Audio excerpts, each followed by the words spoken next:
vision or have another print disability, which makes reading, holding a book, or turning a page difficult or impossible. The content is copyrighted by the respective publishers. For more information, please visit us on the web at mfradioreading.org.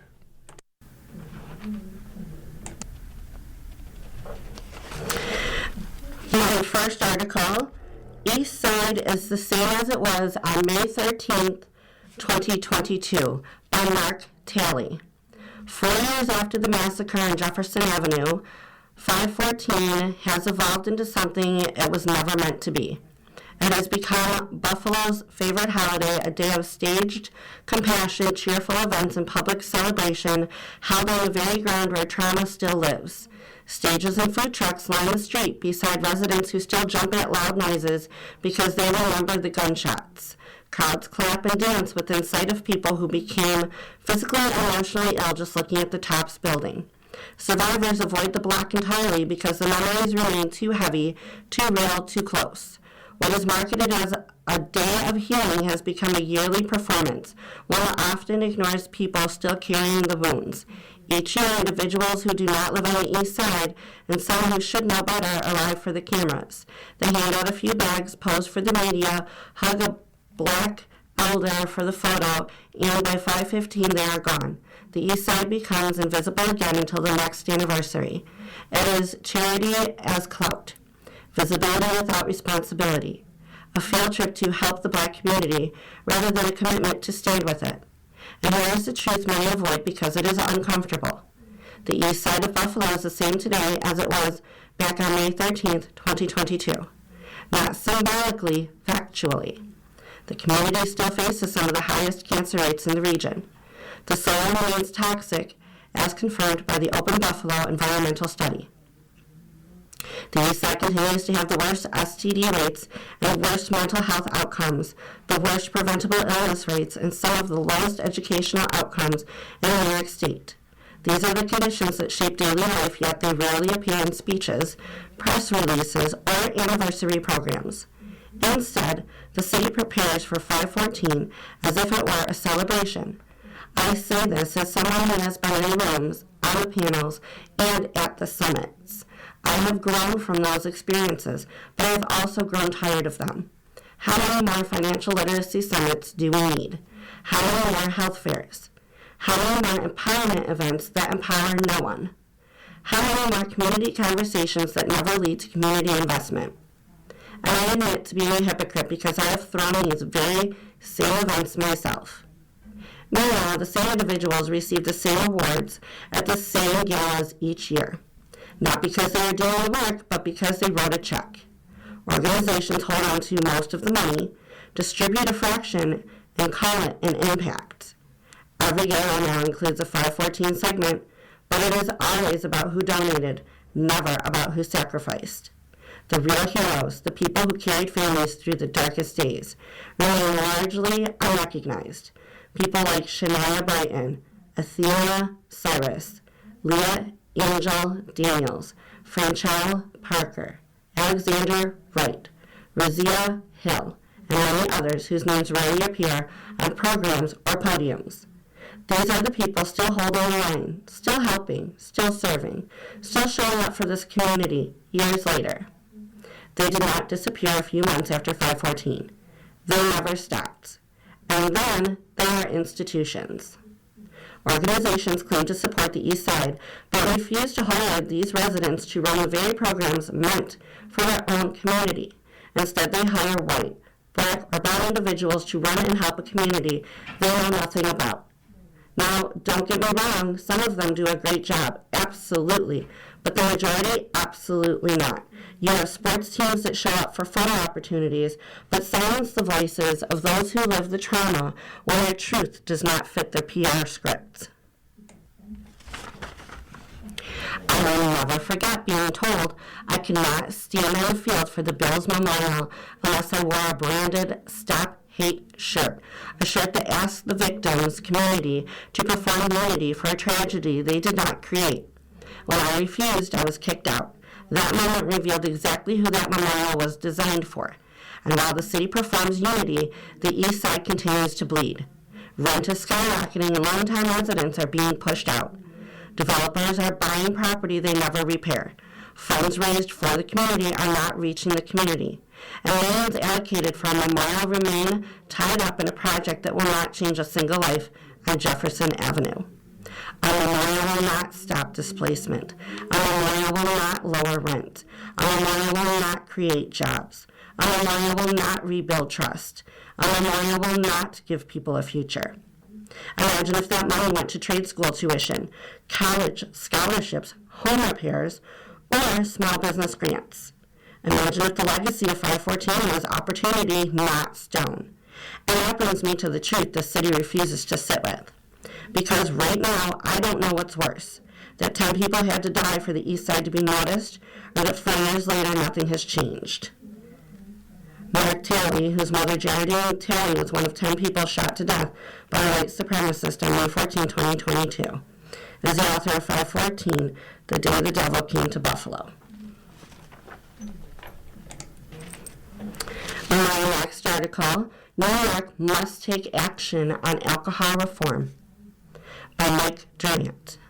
For years, New York's alcohol laws have been stuck in a Prohibition-era framework, written for a time when the world looked very different. They were built for an economy without e-commerce, tap-to-pay, self-checkout, and long before today's explosion of beverage choices. Hard seltzers, ready-to-drink cocktails, canned drinks, and non-alcoholic spirits, consumer options that now fill store shelves, didn't exist a century ago when these laws were enacted.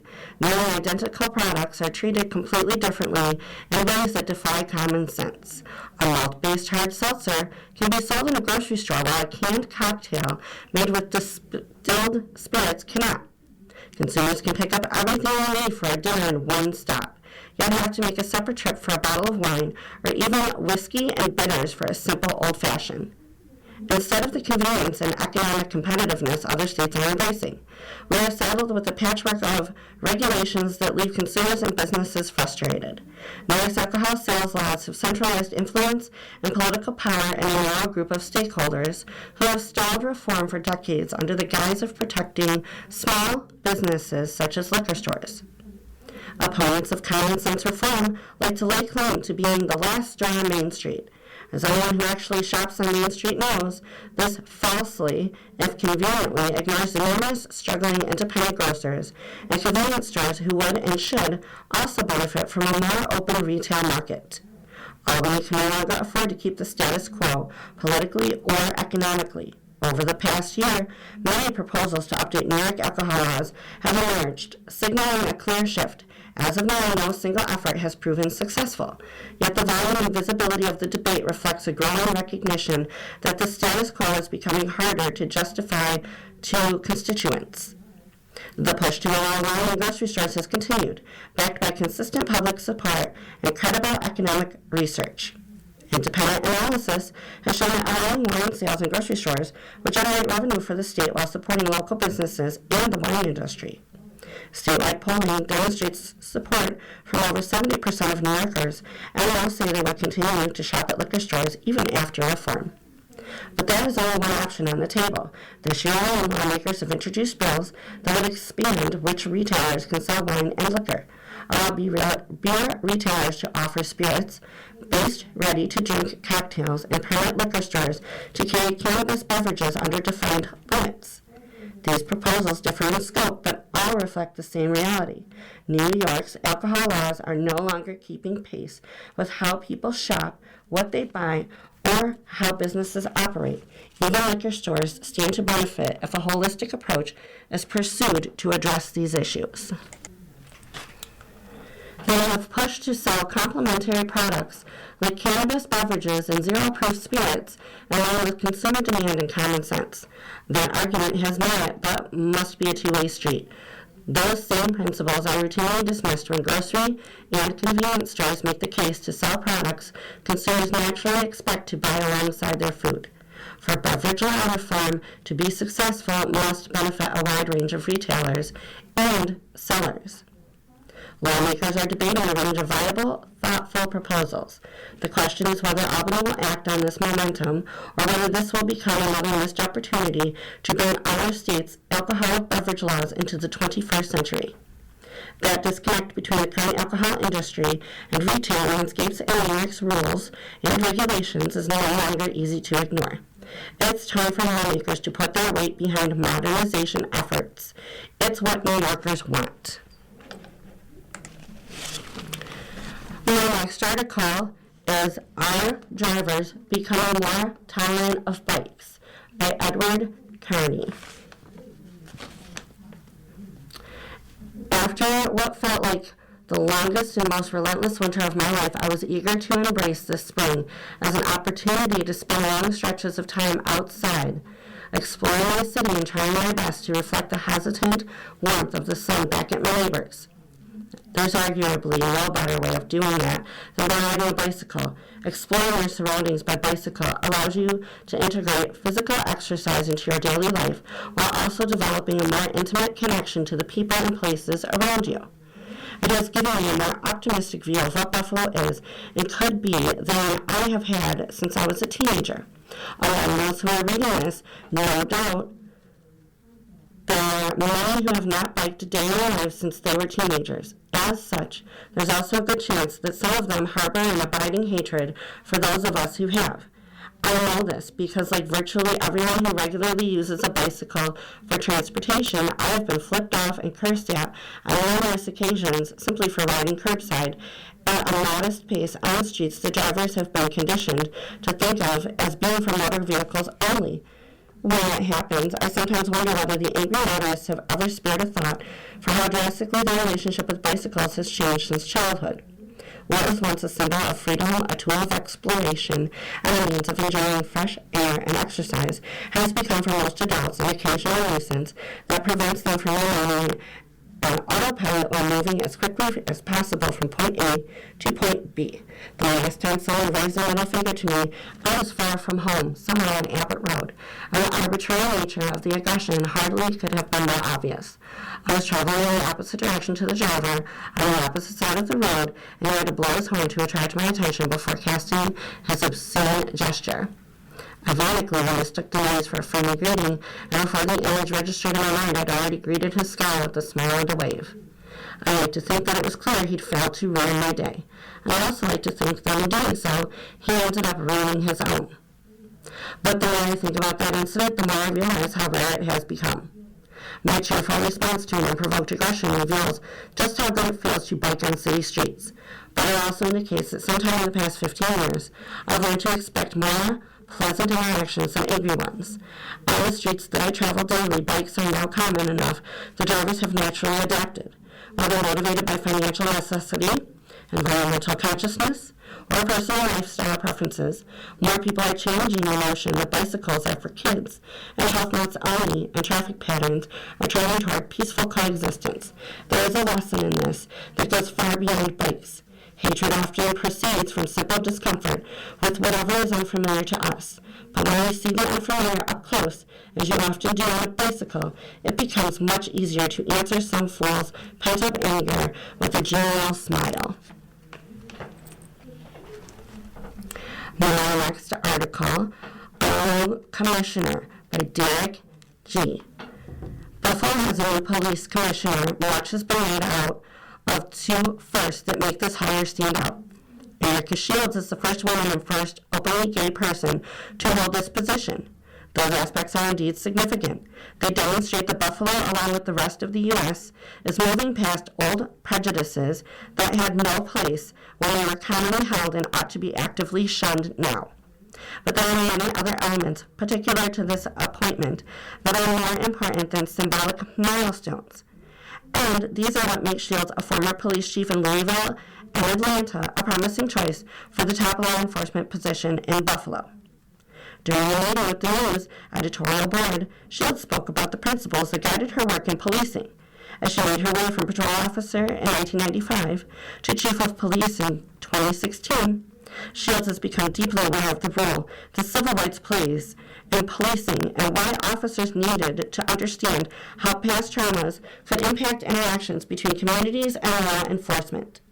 As Shields stated, you have to make officers aware of the history of police and civil rights if they're going to understand how to police in our neighborhoods. The impact of your decision-making is far more profound than you may realize, and it's also why I feel so strongly about training.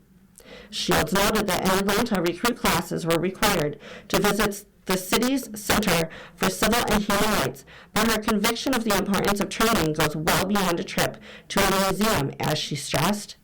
What I will say is training will play a direct role in the culture of an agency, and culture always trumps policy no matter how tightly your policies are written. Discussing the Atlanta Police Leadership Institute she helped create in partnership with Georgia State University, Shields stated. The yield and the idea isn't to just throw work on people. The idea is that you're constantly learning and you're thinking about new ways of doing things. Shields has learned through both training and hard experience. Buffalo has not gone through the turmoil experienced in Minneapolis after the murder of George Floyd, or in Louisville after the police killing of Breonna Taylor, both 2020 incidents that sparked protests throughout the U.S. Shields, having served in Louisville in the aftermath of the Taylor killing, experienced firsthand the disruption that happens when a community and its police seem almost at war with each other. In describing how she dealt with this situation, it was clear that she understood the importance of police work being supported and the community being protected in a way that does not escalate ill will. There have been concerns about Shields' history. She resigned in 2020 from her post in Atlanta. Immediately after the police killing of Rayshard Brooks, charges were not pursued against the officers involved. In 2023, Shields resigned from her post in Louisville when the new mayor came in with the intention, a standard one, of making her own hires. Shields has spoken candidly about why she left Atlanta, which she explained was largely because of a disagreement with the mayor about how the department should be run. None of us think this experience will be a problem in Buffalo, including Mayor Sean Ryan. Ryan stated that everything is taken into consideration. We looked at everything from both departments, and we looked at the major controversies of the day. And we thought that she handled the major controversies of the day quite well in both departments. And as reported by the news, Justin Sondel, Common Council member Rashid Wyatt, referring to Shields' experience with data and technology, as with leading large urban police departments, said, the expertise she's bringing to the table we need. However, given that 4 council members voted against Shields' confirmation, it will be important for the incoming police commissioner to demonstrate her leadership and community outreach goals in ways that convince the doubters. Shields has had to have her trial by fire. It is good preparation for leadership in Buffalo. You're listening to a reading of articles and features from the Viewpoints section of the Buffalo News on the Niagara Frontier Radio Reading Service. Carlson's credibility is long gone, so now he plays the trumps, by Froma Harp. Tucker Carlson's problem, it would seem, is that what he says doesn't matter because he has a long history of not saying what he thinks. True, he once starred at Fox News, and even now his followers on social media number in the millions. But he's shifted into crackpot conspiracies and turning on Donald Trump. Anything for an audience. Carlson hated Trump in his heart, while praise poured from his mouth. The war on Iran polls poorly, as does Trump, and so Carlson uses the opportunity to inflate his diminished importance by blaming himself for making Trump possible. We're implicated in this for sure, he said. We'll be tormented by it for a long time. I will be, and I want to say I'm sorry for misleading people. I'm trying to mislead people. Carlson is an expert. In 1999, he wrote that Trump was the single most repulsive person on the planet. But when Trump was elected president in 2016, Carlson wrote a political piece headlined, Donald Trump is shocking, vulgar, and right. In it, he gave Trump the lightest of spankings. Trump was imperfect. After 2020, Carlson expressed contempt for Trump, but not only openly, but privately. He had a job to keep as political pundit on pro-Trump Fox News. There he was paid more than $15 million a year to air fake opinions. When Trump tried to overthrow the results of the 2020 election, Carlson sent private messages doubting the Trump camp's claims of election fraud. "I hate him passionately," he also texted. On air, though, Carlson tiptoed around Trump's phony assertion that Des Moines voting system software helped steal millions of votes. Instead, he vaguely stated that something was wrong with the election. After Fox dropped Carlson as a legal liability, as well as a pain in the butt, he rebranded himself on social media. He is now a persecuted truth teller focused on corporate power, demographic changes, and other sprawling issues. But when Trump ran for re-election in 2024, Carlson jumped right back in line and heartily supported him in public. After the assassination attempt in Butler, Pennsylvania, Carlson said the shooting changed everything. "That's when Trump became the leader of this nation," he said. Thus, a commentator who wrote in an email that Trump's first term was a disaster with no upside started campaigning for him. As a warm-up act at a Trump rally, Carlson did his icky "dad comes home" routine. In Carlson's recent time, Trump has been manipulated by Israel's Benjamin Netanyahu into entering a war in Iran. If true, where is the strong patriot Carlson had been heralding for a decade? It is Netanyahu's job to look after Israel's interest. It is the American president's job to look after America's interest. Often those interests align, but sometimes they don't. Netanyahu had urged other presidents to strike Iran, but the other presidents declined. There may be an argument for stopping the exporter of terrorism from developing nuclear weapons. Too bad Trump's big mouth couldn't stop itself from hurting the cause with bloodthirsty threats against Iran's civilization. I share Carlson's displeasure at Trump's many character flaws, but I didn't cover them up when Trump was more popular, nor did I buy into the president's vows to save Obamacare or drain the swamp of Washington corruption.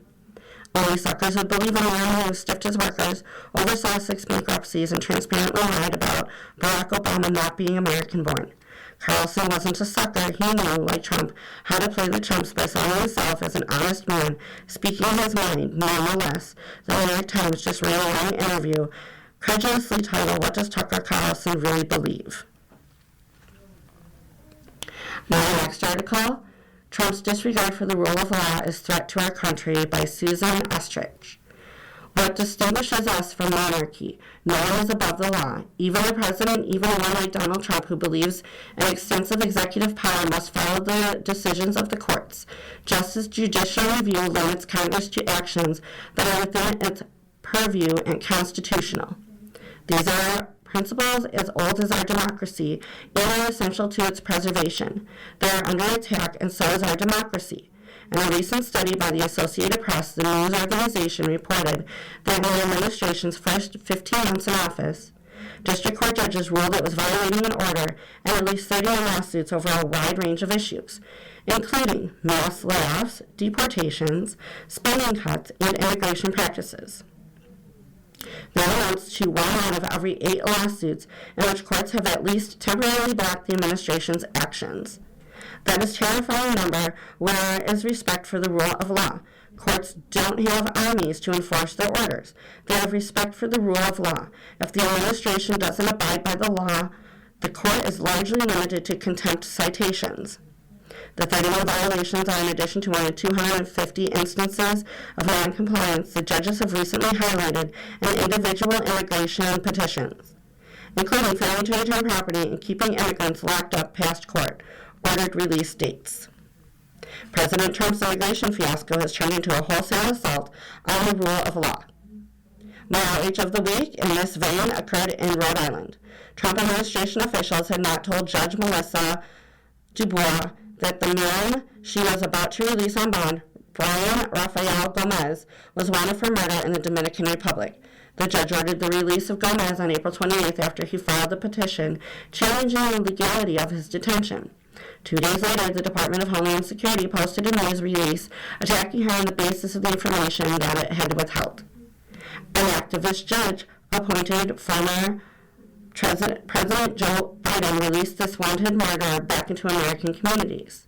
DHS Acting Assistant Secretary Lauren Bliss said in a statement. He repeated the statement 2 days later after being confronted by the fact that the court had not been informed of the foreign charge, which, in the meantime, has yet to be confirmed independently. disobey, lie, repeat the lies, attack the judge as a Biden appointee. But what about the rule of law? Because of this administration, judges face dangers they have not faced since the Civil Rights era. Frank Perry, the deputy clerk of Federal District Court for the District of Rhode Island, said that the news release attacking a federal judge because of alleged criminal charges in the Dominican Republic was inflammatory and risks inciting threats against members of the judiciary. Attacking her for ignoring so-called facts she was not told about is not only an attack on her, but on the rule of law. If there is any reason to keep an ongoing investigation private, the information could have been submitted to the judge under seal, instead of in a press release attacking a judge. Stunts like this illustrate only the contempt this administration clearly has for the judiciary and with the rule of law. In a hearing on Monday, Dubois said the government's decision to withhold information about the case amounted to a serious breakdown in the ethical codes, and that she would consider imposing sanctions on the Homeland Security Department for misconduct. There was a decision made not to be truthful to the court, she said, or the country. The next article is a shortage of homes in areas starting to loosen up by David Robinson. A flood of homes went up for sale across the Buffalo-Niagara region in March, but it's not clear whether it's a sign the severe shortage of available homes is starting to ease in a meaningful way. New listings rose by 4.7% during March, with more homes going up for sale than in any of the 3 previous Marches, according to the Buffalo-Niagara Association of Realtors. That could be a sign that the lock-in effect, where homeowners are hesitant to put their homes up for sale and give up a 3% or 4% mortgage, could be easing a bit. But 1 month does not make a trend. And over the first 3 months of 2026, the number of homes hitting the market is up by just 1% from last year and is roughly on par with each of the previous 3 years. Now, January and February typically are among the slowest months when it comes to homes hitting the market, and listings tend to start rising in March and steadily increase through July. So what happens in the coming months will be especially telling. If the flow of new listings extends into April and May, it may make it a little easier for would-be homebuyers to buy a home they like, and it could ease some of the pressure to bid above the listing price. Homes that closed during the first 3 months of this year went for an average of 1% above their most recent asking price, but that premium tends to rise as spring gives way to summer and the housing market is at its most active.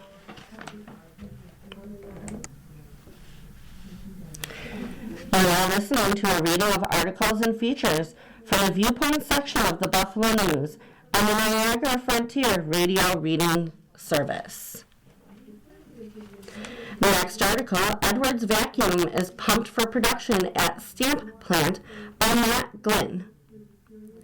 A big link in upstate New York's semiconductor supply chain is preparing to start production. Edwards Vacuum is wrapping up work on its massive new manufacturing plant in Genesee County. The facility will make dry vacuum pumps, which semiconductor plants rely on during production.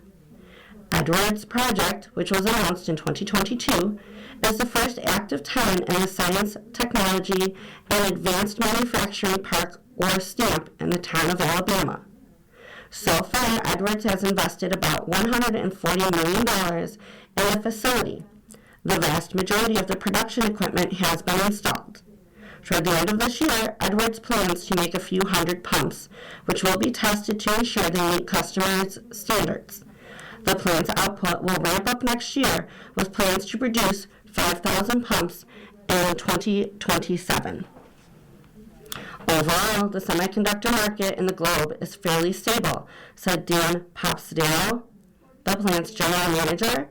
It was down in North America, but we are seeing green shoots of life in North America. So there is a potential that we may get new forecasts shortly that show we need to make even more pumps than 5,000, he said.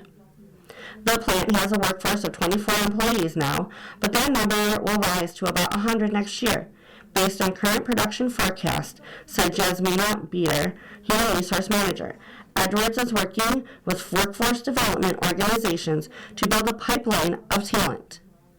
By the end of 2029, the plant expects to have a workforce of about 290, at which point the facility's output will have reached 10,000 pumps a year, Popsidello said. The manufacturing at Edwards Genesee County plant will duplicate production by a sister plant in South Korea. We're anticipating an impending boom in semiconductor manufacturing in the U.S. for a multitude of reasons, Popsidello said. But we have felt that strategically, having a local source in the U.S. to be close to our customers, be responsive for their needs, and also reduce carbon emissions and lead time associated with shipping pumps across the world was a huge advantage. Edwards' all-electric production facility consists of 245,000 square feet. The company has ample room to expand on the property. At full build-out, the facility is expected to reach $319 million in investment and employ nearly 600 people. Edwards has a distribution center in Sanborn and will build off that regional presence, said Paul Marchetti, business controller. The Genesee County plant will ship pumps to the Niagara County site for distribution. The company is working with local suppliers where possible, providing a boost to area companies. We are not making trivial parts, Popsidello said. These are complex, high-precision components that are also cutting-edge technology. Semiconductor plants need hundreds or thousands of dry vacuum pumps, which are installed in the basements of these facilities. The pumps handle the dirty work, drying out processed gases and moving them to an abatement system. Edwards' plant is coming online amid a push to bolster the state's semiconductor sector. Buffalo, Rochester, and Syracuse have teamed up on a tech hub designed to create a semiconductor superhighway through training workers, supporting innovation, and developing the supply chain. Micron Technology has begun construction of a massive chip fabrication complex outside of Syracuse. They're a key customer of ours, so when those fabs basically get to that point in time, we expect to be working with them, Popsidello said. Senator Chuck Schumer, Democrat from New York, advocated for Edwards to choose upstate New York for its plant. He championed a CHIPS and Science law that promoted domestic semiconductor manufacturing in the wake of supply chain disruptions during the pandemic. Edwards Vacuum's cutting-edge technology is critical to the semiconductor industry's success, Schumer said in a statement. Popsidello said building up the semiconductor industry will create economic opportunity in Western New York while contributing to national defense. We need to have these capabilities in the United States, and it's awesome that we're able to contribute to really securing that for the United States, he said.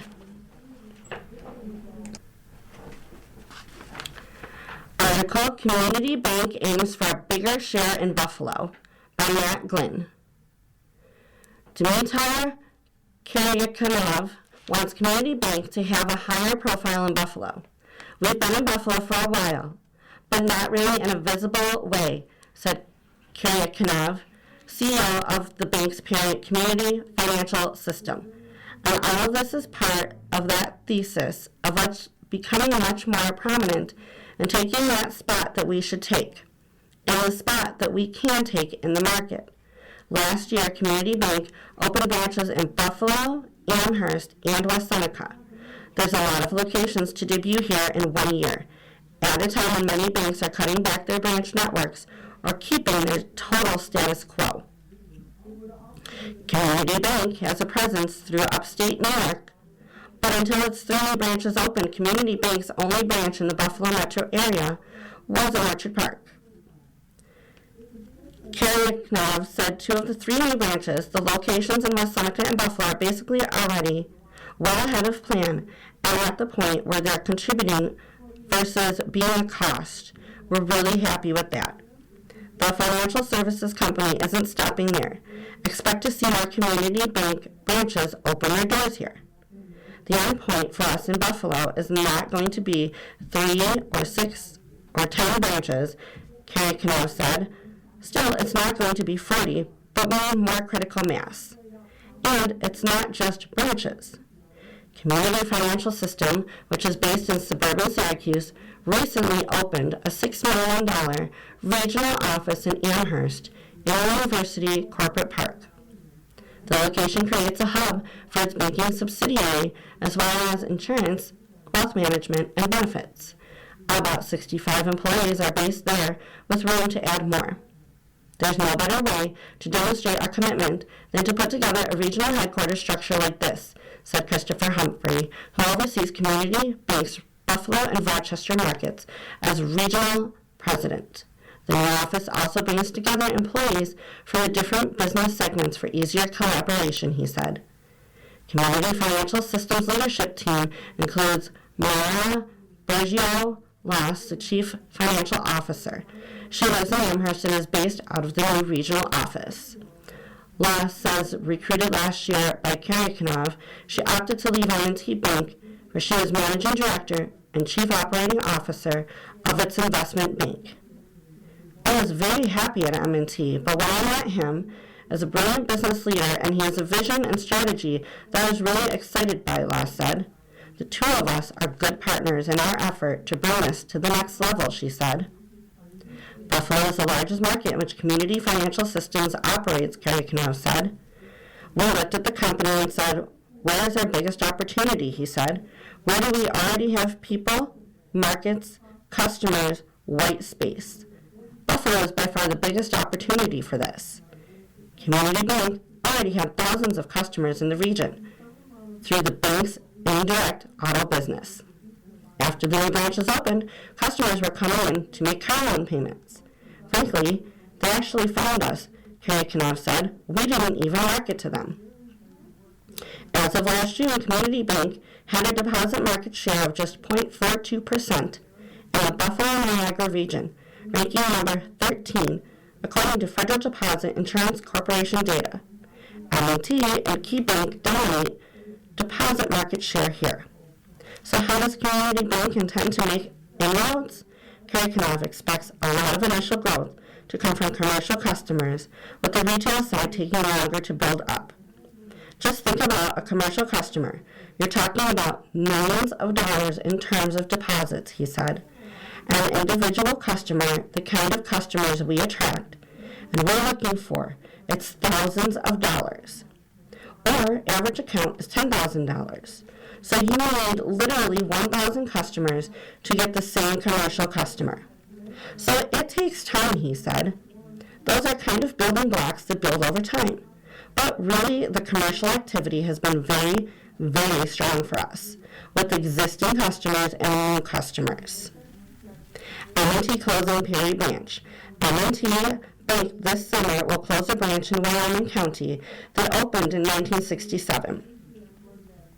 Their branch at 43 South Main Street in Perry will close July 23rd. This decision was made after careful consideration of evolving customer banking habits and usage patterns over time, M&T stated. M&T declined to say how many employees would be affected by the closing, but said it was working with them to identify other potential employment opportunities at the bank. The Main Street location had $47 million in deposits as of June 30th, the most recently available annual statistics from the Federal Deposit Insurance Corporation. The branch is near Silver Lake and Letchworth State Park. The village of Perry had a population of about 3,500 in the 2020 census. M&T is directing customers to its locations in Nunda, Batavia, and Arcade as alternatives. Our maps show the closest to these three locations in Nunda and Livingston County is about a 25-minute drive from the Perry branch. FIFA World Cup will bring soccer fever to downtown Buffalo. Article by Mike Petro. Western New York won't be hosting any FIFA World Cup games, but local officials are still gearing up for the soccer tournament in June by preparing for area watch parties and events to help promote the sport. Buffalo's Silo City and Canalside will be two destinations for soccer fans looking to catch the games, while other areas around downtown may get into the action as well. Canalside will host 3 community watch parties when the U.S. men's national team plays its group stage matches. They'll be shown on a giant video board with drinks available for purchase, food trucks, a live DJ, giveaways, and family-friendly activities. The U.S. plays Paraguay at 9 p.m. June 12th, Australia 3 p.m. June 19th, and Turkey at 10 p.m. June 25th, with watch parties starting 2 hours prior to match time. Silo City will serve as another destination for World Cup action, broadcasting every match on site at the Duende Bar and Restaurant and projecting 5 of the matches onto the towering facades of its historic grain elevators from June 11th to the 19th.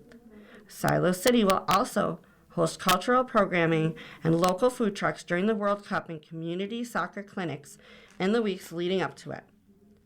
We're ecstatic for the sport to bring even more people together during the clinics. We'll host with local soccer clubs and events focused on world culture. And when we watch the matches together as they're projected on such a big part of Buffalo's history and the biggest screen for watching the World Cup, says Rick Smith, owner of Silo City.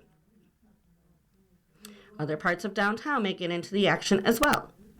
There has been preliminary discussion about additional watch parties being held in other parts of downtown, especially where there are soccer-centric bars like the Banshee Irish Pub on Franklin Street off Chippewa Street. We definitely want to be a part of it all. Stephen Carmina, president and CEO of Carmina Wood Design and the chairman of Buffalo Place. We're a soccer town, he added. We have a couple of bars that are soccer-centric here on the edge of the district, so we're thinking about what we can do to help to encourage people to hang out. We have spaces, smaller and bigger, that can be activated. We're looking at all of that. The Canal Side Watch Parties are part of a partnership between the Erie Canal Harbor Development Corporation, Visit Buffalo, and Buffalo Waterfront. A full schedule of Silo City's soccer clinics, broadcasts of the tournament, and specific matches to be projected on the grain silos will be announced at a later date. Projecting matches onto our historic grain elevators is uniquely Buffalo, Mayor Sean Ryan said. Through our partnership with Silo City, we're creating an experience that celebrates our culture, supports local business, and brings restaurants and visitors together to be a part of something special. The 2 initiatives are among 12 community-based projects statewide to receive grant funding as part of the New York State Community World Cup Grant Program. Additionally, Governor Kathy Hochul is working to advance the New York Kicks program, which is aimed at expanding youth soccer access by investing in new soccer facilities and community programming in disadvantaged communities across the state. Buffalo is a city that lives and breathes sports, and the passion of our fans is part of what makes this community so special, said Patrick Kaler, president and CEO of Visit Buffalo. These Buffalo Watch Parties will channel that energy into celebrations that bring together visitors and locals alike along our revitalized waterfront. Water Buffalo Club making playoff hats. The Water Buffalo Club 716 is getting in on the momentum of the Buffalo Sabres, who broke a 14-season playoff drought. The brand, built on its Buffalo Bills-centric Flintstone-style hats and tailgates at Big Tree Inn, launched its latest creation, a low-profile, fan-friendly Sabres playoff hat. The hats, which are still handmade locally through Stitch Buffalo by refugee artisans, feature a small hat structure that ensures fans behind you can still enjoy the game. We wanted to create something that truly represents Buffalo and Sabres hockey: thoughtful, inclusive, fun, fan-friendly, and proud, said Teresa Fortin Barnes, founder of the Water Buffalo Club 716, and the Buffalo Bills Fan of the Year. Article New Era Lee collaborate on caps. New Era Cap will celebrate its 5950 fitted cap silhouette this year by releasing a limited edition 7-cap collection created with renowned filmmaker and creative visionary Spike Lee. To mark this year's 5950 Day on May 9th, New Era will feature the collection that pays homage to a 30-year partnership built at the intersection of sports, fashion, and culture. The design centers around the iconic 5950 New Era X, New York Yankees red cap first made in 1996. Thanks to hard work and people who believed in us, New Era's legendary 5950 cap has risen from its humble origins to become renowned, recognized, and respected around the world, Chris Koch, CEO at New Era, said in a statement. You are listening to a reading of articles and features from the Viewpoints section of the Buffalo News on the Niagara Frontier Radio Reading Service. Article, State Grant Program Funds Building Upgrades in the Falls by Jonathan Epstein. The owners of 5 small businesses and buildings in Niagara Falls have completed renovation projects designed to improve their properties using a state-supported grant program funded by a public-private collaboration to revitalize commercial buildings in mixed-use business districts. The Niagara Falls Small Business Property Improvement Grant Program has provided more than $370,000 in grant money to 6 eligible projects so far, using a $5 million fund that was established and announced by Governor Kathy Hochul in November of 2023. Those projects located on Pine Avenue, Main Street, and downtown Niagara Falls total more than $758,600 in project costs. Investing in our business districts creates a more vibrant city, said Niagara Falls Mayor Robert Restino. We urge other businesses and developers to take advantage of the opportunities provided through the funding program created by New York State to continue the momentum of reinvigorating our various business districts. According to USA Niagara Development Corp., an arm of Empire State Development Corp., and the City of Niagara Falls, the newest recipients include $100,000 to Kashmir Museum, a project by Dr. Khurshid Guru's Center for Kashmir, which used the money to restore windows and doors and install exterior lighting as part of its renovation of a nearly 100-year-old vacant church into a modern museum. $71,685 to replace a roof, fencing, and landscaping along 18th Street and Pine Avenue as part of upgrades to a commercial building at 1717 Pine Avenue that houses O'Reilly Auto Parts. $62,378 for the Niagara Falls Magic Theater, which transformed the basement space at the Comfort Inn, the Point at 1 Prospect Street, into a high-end theater with new professional-grade sound, lighting, video, and special effects equipment, as well as exterior signage.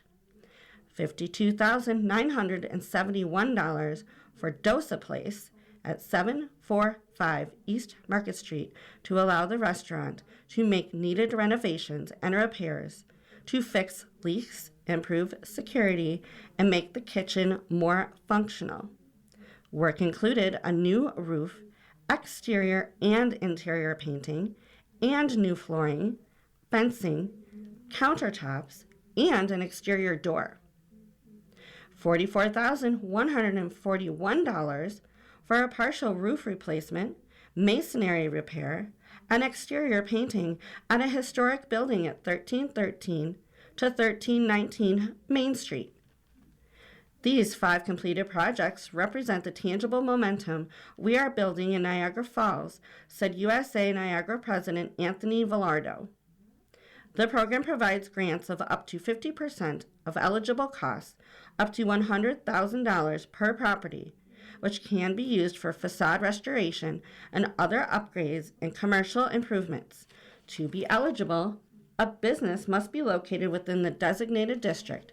The program is supported by the $300 million Regional Revitalization Partnership, a multi-year initiative between Empire State Development, local municipalities, and private philanthropies. New View Alliance is consolidating. New View Alliance, the new parent organization for Gateway Longview, Inc., and New Directions Youth and Family Services, is consolidating operations from two separate facilities to a new location at Uniland Development Airborne Business Park in Cheektowaga. The new space at 80 Holtz Road with 26,000 square feet will allow New View to expand its integrated care model for behavioral health, special education, foster care, and related services through a new program hub starting in March 2027, according to CBRE, Upstate New York, which handled the lease for New View. The move brings together 155 employees from locations at 10 Symphony Circle in Buffalo and 4511 Harlem Road in Amherst. This new space represents an important step in aligning our teams to better serve our community, New View CEO Carolyn DeFranco said. Salvation Army gets $50,000 grant. The Salvation Army's Hope on Main redevelopment project in the Allentown neighborhood got another financial boost this week after the Baird Foundation awarded a $50,000 grant for the project. Hope on Main is a three-part, $100 million redevelopment of the nonprofit's sprawling campus along Main Street, designed to modernize the facilities and allow the agency to better service its clients. The first phase, a $20 million replacement of the emergency shelter, is already underway after crews demolished one of the campus's 5 buildings at the southernmost end.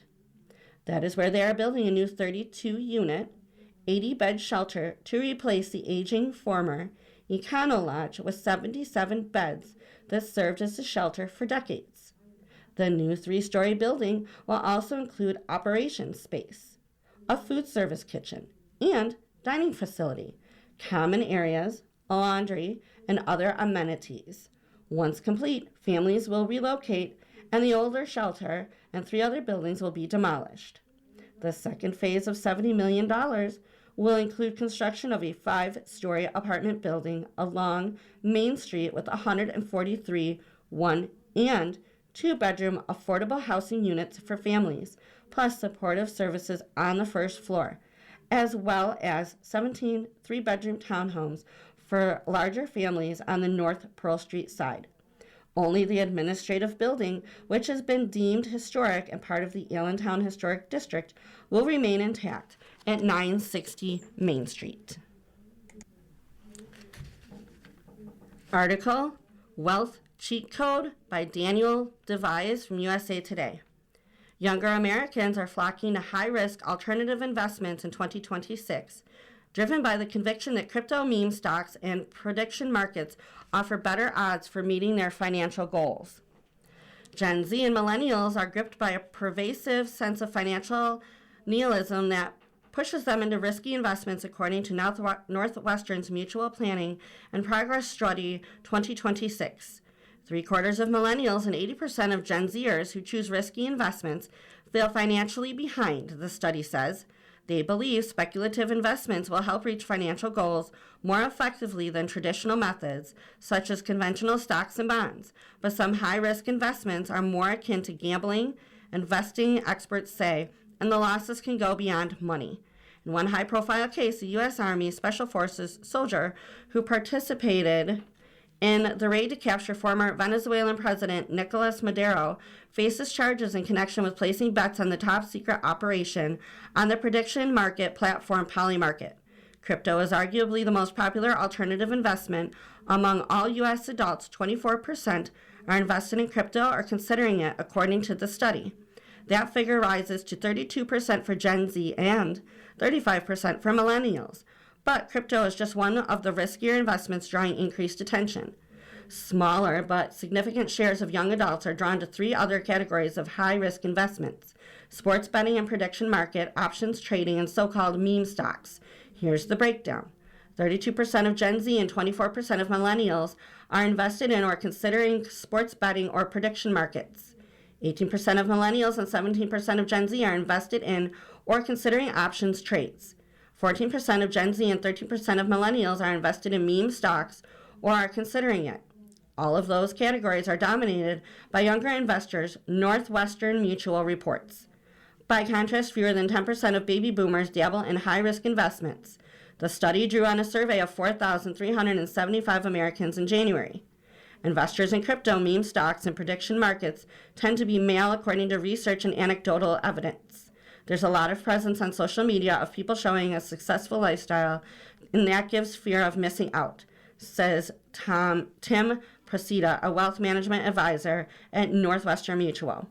I hear the term cheat code a lot when people call in to talk to me, Procida said. I think a lot of people think of these alternative assets as a cheat code. Types of alternative investments. The Northwestern Mutual's Planning and Progress Study 2026 covers investment sectors that might not ring familiar to many older investors. Here's a rundown. Crypto. By now, most Americans are at least passingly familiar with cryptocurrencies.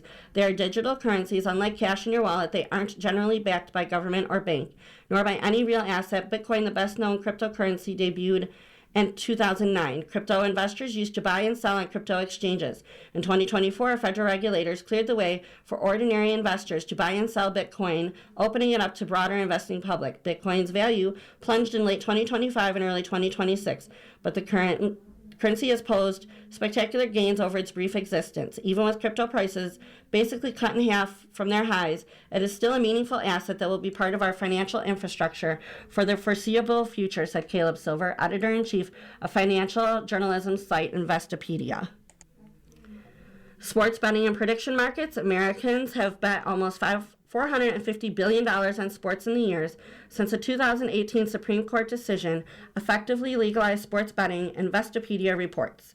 Prediction markets enable visitors to wager on the outcome of almost anything, to be able to predict will the federal raise interest rates or not this month. Procida said, or will oil prices rise above $100 a barrel or below $100 a barrel at the end of the month? Who's going to win Survivor? You can put money on that. Investors can tap prediction markets on sites such as Coinbase, Robinhood, Polymarket, and Kalshi.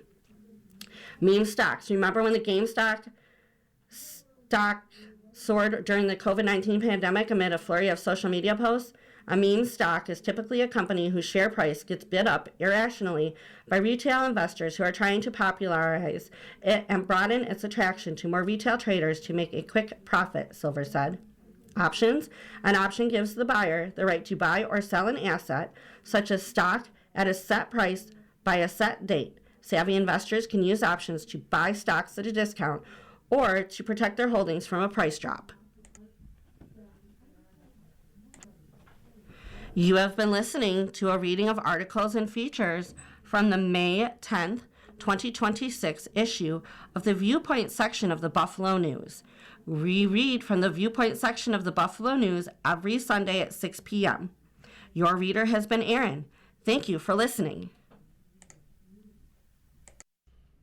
Coming up next in the Niagara Frontier Radio Reading Service, we have the National Enquirer. At 8 p.m., we have People Magazine. And at 9 o'clock, we have the New York Times Book Review. Stay tuned for these readings and more. And if you have any comments, suggestions, or questions, please stay with us. If you're listening to this publication online, you're probably using our website, a podcast player like Spotify or iTunes, a streaming service like Siro, or a smart speaker. Did you know that we now have a dedicated app that can be downloaded to any mobile device, like a smartphone or tablet, for free? App users can conveniently access our live stream and any episode of our podcast easier than ever. To download the app, just type NFRRS in the search window in the Apple App Store or in the Google Play Store. Contact us anytime if you have any questions by calling 716-821-5555, extension 5. Thank you.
following program is intended for listeners who are blind, have low vision, or have another print disability